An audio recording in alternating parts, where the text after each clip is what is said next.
پارہ نمبر 26 آیہ کریمہ نمبر 2۔ نحمدہ ونصلی ونسلم علی رسولہ الکریم، اما بعد فاعوذ باللہ من الشیطان الرجیم، بسم اللہ الرحمن الرحیم۔ والذین آمنوا وعملوا الصالحات وآمنوا بما نزل علی محمد وهو الحق من ربهم کفر عنہم سیئاتہم واصلح بالہم، صدق اللہ العظیم۔ والذین، اور وہ لوگ، آمنوا جو ایمان لائے، وعملوا الصالحات اور نیک اعمال کیے، وآمنوا اور ایمان لائے، بما اس پر، نزلا جو اتارا گیا، علی محمد محمد صلی اللہ علیہ وآلہ وسلم پر، وہو الحق اور وہ حق ہے، من ربہم ان کے رب کی طرف سے، کفر ہم بدل دیں گے، عنہم ان کے، سیئاتہم گناہوں کو نیکیوں سے، واصلح بالہم اور ہم نے ان کے احوال کی اصلاح کر دی۔ اللہ جل سبحانہ و تعالی نے یہاں ارشاد فرمایا وہ لوگ جو ایمان لائے اور نیک اعمال کیے۔ جو ایمان لائے، اس سے مراد کون ہے؟ اس کے بارے میں مفسرین کرام کے دو اقوال ہیں۔ پہلا قول یہ ہے کہ اس سے مراد انصار مدینہ ہیں، کہ جنہوں نے مدینہ طیبہ کی طرف ہجرت کرنے والے لوگوں کی غم گساری کی، ان کی مدد کی، انہیں رہنے کے لیے مکان دیے، اپنے مالوں میں انہیں حصہ دار بنایا۔ اللہ جل سبحانہ و تعالیٰ فرماتے ہیں یہ ہیں جو ایمان لائے اور اچھے عمل کیے۔ ایمان لانے کے بعد یہ ان کا عمل سب سے خوبصورت عمل ہے جو انہوں نے کیا، کہ جو لوگ اپنا سب کچھ چھوڑ کر اسلام کی خاطر ہجرت کی طرف آئے، اور پھر ہجرت کر کے جب مدینہ طیبہ میں پہنچے تو انہیں ایک لمحے کے لیے بھی احساس نہیں ہونے دیا بے گھر ہونے کا، انہیں اپنے گھروں میں حصہ دار بنایا، رہنے کے لیے مکان دیے، اور کاروبار کے لیے اپنا مال دے کر ان کی مدد کی۔ اللہ فرماتا ہے یہ ان کا عمل اللہ کے ہاں سب سے بہترین ہے۔ ایک قول یہ ہے۔ دوسرا قول یہ ہے کہ یہ عمومی معانی پر دلالت کرتی ہے کہ وہ لوگ جو ایمان لائے اور اچھے عمل کیے، اور پھر ایمان لائے اس پر جو سرکار دو عالم صلی اللہ علیہ وسلم کی طرف اتارا گیا۔ یہاں قرآن کریم نے ایک بڑی خوبصورت دعوت دی ہے۔ ایک ہے قرآن کو صرف اللہ کا کلام ماننا، ایک ہے وَهُوَ الْحَقُّ مِن رَبِّهِمْ، قرآن کو بئی ماننا کہ یہ اللہ کی جانب سے حق ہے۔ ایک مطلق قرآن پر ایمان لانا ہے، ایک ہے قرآن پر بئی ایمان لانا کہ یہ اللہ کی جانب سے حق ہے۔ اب جب ہم اللہ کی جانب سے اسے حق تسلیم کریں گے تو پھر اس کے تمام احکامات پر عمل کی طرف ہماری توجہ جائے گی کہ یہ حق ہے۔ تو جب یہ حق ہے تو اس میں اگر اللہ تعالی ہماری کامیابی کی رائے بتا رہا ہے تو وہ حق ہے۔ جب ایک کالج میں، ایک یونیورسٹی میں ایک اسٹوڈنٹ پڑھتا ہے اور مثال کے طور پر وہ چارٹرڈ اکاؤنٹنٹ بننا چاہتا ہے تو اپنی بکس میں وہ جتنے بھی آئین، قانون، زاویے، ضابطے پڑھتا ہے وہ سمجھتا ہے کہ کل جب میں کسی سیٹ پر بیٹھوں گا تو انہی زاویوں کے ذریعے میں کامیاب ہوں گا۔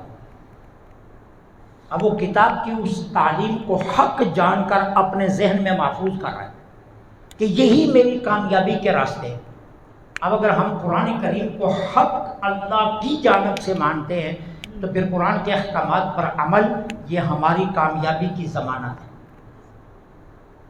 پھر قرآنی احکامات پر اور اس کی تعلیمات پر عمل، یہ گویا ہم قرآن کریم کو حق مان رہے ہیں۔ اب قرآن اگر نماز کی دعوت دیتا ہے اور ہم قرآن کو قرآن مانتے ہیں تو پھر ہم نماز کی طرف توجہ نہیں دیں گے۔ اگر ہم قرآن کو اللہ کی جانب سے حق تسلیم کرتے ہیں تو پھر ہمیں ماننا پڑے گا کہ میری ساری کامیابیوں کی کنجی اللہ کی بارگاہ میں سر بسجود ہونے میں ہے۔ تو اس لیے مطلق ایمان کی دعوت نہیں دی گئی۔ ایمان نزل علی محمد، کہ جو اس پر ایمان لائے جو محمد صلی اللہ علیہ وسلم پر نازل کیا گیا، بَإِن ایمان کے وہ الحق من ربہم، وہ اللہ کی جانب سے حق ہے۔ اب رب فرماتا ہے سود میں برکت نہیں ہے، تو اب دنیا کے جتنے ماہرین معاشیات ہیں اگر وہ کہتے بھی ہیں کہ سود کے ذریعے تمہارے کاروبار کو بڑھاوا آ سکتا ہے، تو اس کے مقابلے میں اگر آپ قرآن کو حق مانتے ہیں تو آپ کو ماننا پڑے گا بڑھاوا نہیں آ سکتا۔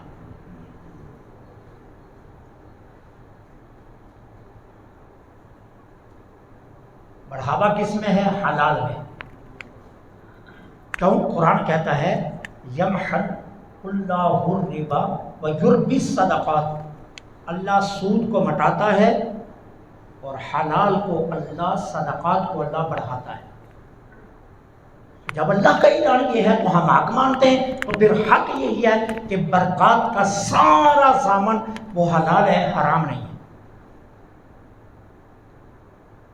اس لیے قرآن پر ایمان کی جو دعوت دے گی بائین تو اللہ دعوت دے گی کہ یہ اللہ کی جانب سے حق ہے۔ اب اللہ کیا فرماتا ہے؟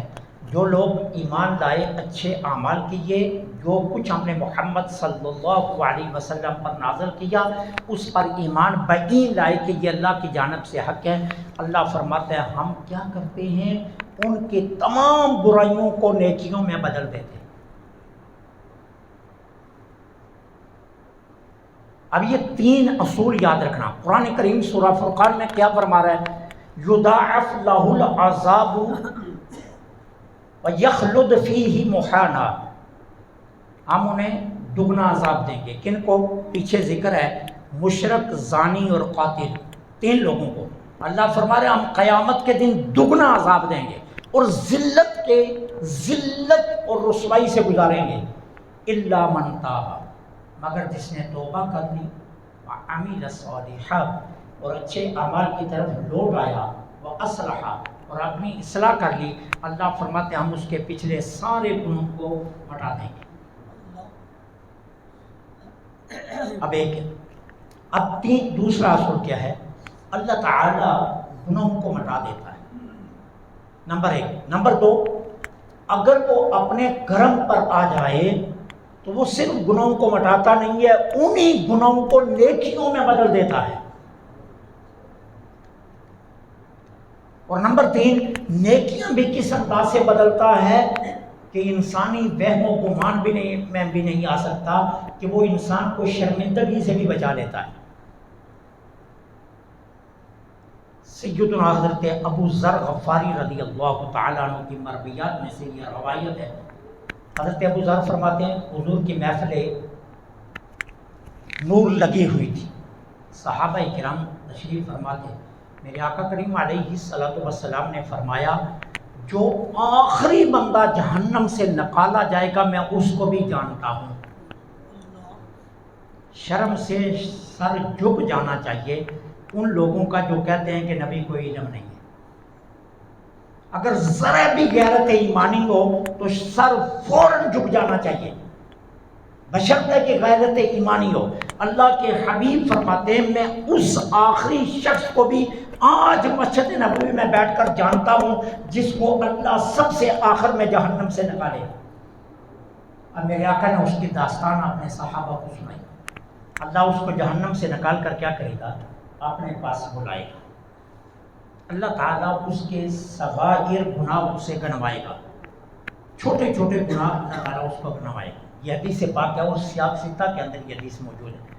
اللہ چھوٹے چھوٹے گناہ گنوائے گا، یہ گناہ تو نے کیا تھا، وہ بندہ کہے گا میں نے کیا تھا۔ اللہ تعالیٰ فرشتوں کو فرمائے گا اس کے بڑے گناہ ابھی چھپا کر رکھنا، اس کے بڑے گناہ اس کے سامنے مت آنے دینا۔ اب چھوٹے چھوٹے گناہ اللہ اس سے گنوائے گا، یہ گناہ بھی تو نے کیا تھا وہ مانے گا، یہ گناہ بھی تو نے کیا تھا وہ مانے گا۔ اب جب اس کے سارے گناہ چھوٹے گنوا دیے جائیں گے نا تو اللہ تعالیٰ عز و جل فرمائے گا اس کے سارے گناہوں کو نیکیوں سے بدل دو، جتنے گناہ ہیں نا سب نیکیاں بنا دو۔ اب جب وہ اس کے گناہ نیکیاں بنیں گے نا تو پہلے وہ ڈر رہا تھا کہ ابھی چھوٹوں کی تحقیق ہو رہی ہے، بڑوں کی تحقیق ہوگی تو پتہ نہیں میرے ساتھ کیا ہوگا۔ اب فوراً بول پڑے گا میرے اللہ میں نے تو اور بھی بڑے بڑے گناہ کیے ہیں۔ جب وہ دیکھے گا اللہ کے کرم کو تو عرض کرے گا مولا میں نے تو اور بھی بڑے بڑے گناہ بھی کیے ہوئے۔ تو حضرت ابو ذر فرماتے ہیں میں نے زندگی میں پہلی اور آخری مرتبہ دیکھا حضور یہ ارشاد فرماتے ہوئے اتنے مسکرائے کہ حضور کی داڑھیں ہم نے دیکھی، اتنے حضور مسکرائے یہ بات ارشاد فرماتے ہوئے۔ فرمایا وہ بندہ فوراً کہے گا مولا میں نے تو بڑے بڑے گناہ بھی کیے ہوئے ہیں۔ تو اللہ تعالیٰ عز و جل فرمائیں گے ہم نے تیرے بڑے گناہوں کو بھی نیکیوں میں بدل دیا۔ یہی حضرت ابو ذر غفاری رضی اللہ تعالیٰ عنہ روایت فرماتے ہیں سرکار دو عالم صلی اللہ علیہ وسلم نے مجھے نصیحت دیتے ہوئے فرمایا ابو ذر جہاں کہیں بھی رہو اللہ سے ڈرتے رہنا، جہاں کہیں بھی ہو اللہ سے ڈرتے رہنا، تنہائی میں ہو، اعلانیہ ہو، خفیہ ہو، بستر پر ہو، گھر میں ہو، اندھیرے میں ہو، اجالے میں ہو، اللہ سے ڈرتے رہنا۔ اور سنو اگر تم سے کوئی گناہ سرزد ہو جائے اس کے فوراً بعد کوئی نیک عمل کر لینا کیونکہ نیک عمل تمہارے گناہوں کو مٹا دے گا۔ تو اللہ تعالیٰ یہاں بھی یہی ارشاد فرما رہے ہیں کفر عنہم سیئات، ہم نے ان پر کیا کیا؟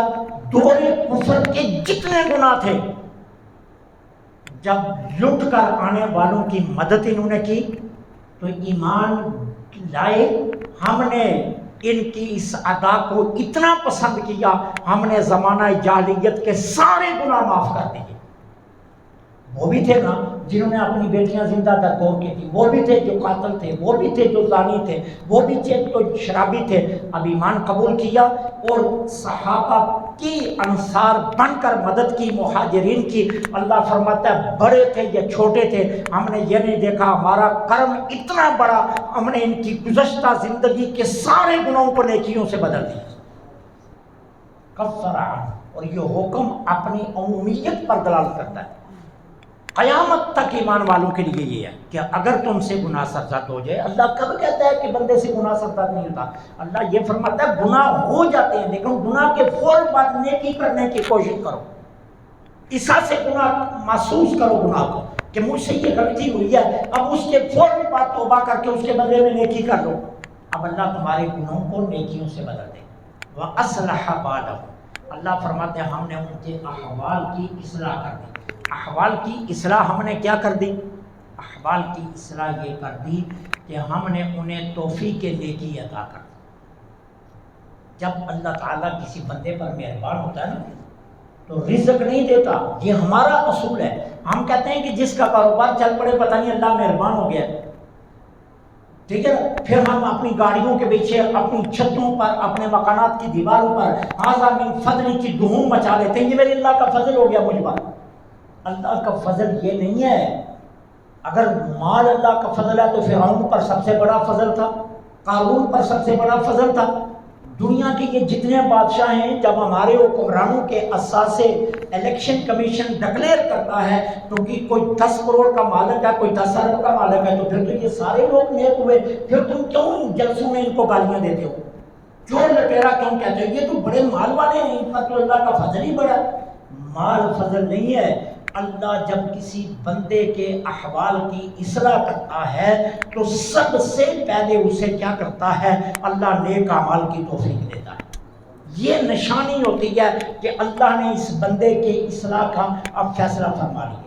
اسے نماز کی توفیق مل جائے گی، اچھے اعمال کی توفیق مل جائے گی، وہ ہدایت کی طرف آئے گا، اس کی سوچیں بدل جائیں گی، اس کے اخراجات کے معاملات بدل جائیں گے، وہ اپنے اخراجات کا رخ صدقات و خیرات کی طرف کر دے گا، وہ عیاشیوں سے کنارہ کشی کر کے وہی دولت غربا میں بانٹنا شروع ہو جائے گا۔